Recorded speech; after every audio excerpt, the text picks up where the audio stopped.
Europe 1, 8h13. Europe 1 matin, Bruce Toussaint.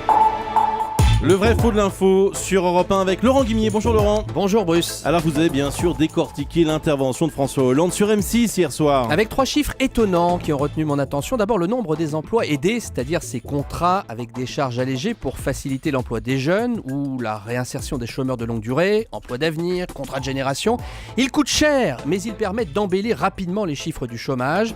21h50, le président se défend. Oui, c'est cher, mais Sarkozy faisait pareil.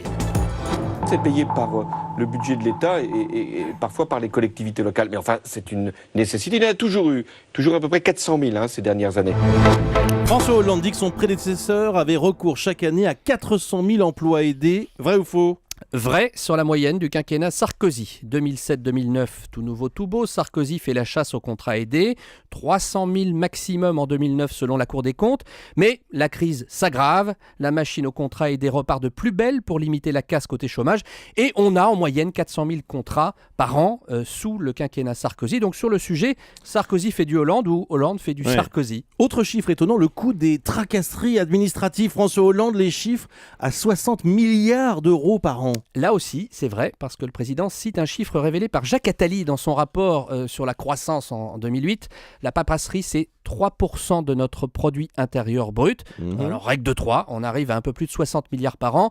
Alors attention, il ne faut pas rêver, il faut toujours le dire, il restera toujours des normes, des règles, du papier. Le choc de simplification ne rapportera pas 60 milliards. Et puis un dernier chiffre, un jeune sur 4 est au chômage. Alors là, je dis faux. Parce que formulé comme ça fiche la trouille. Évidemment, il faut enlever les étudiants.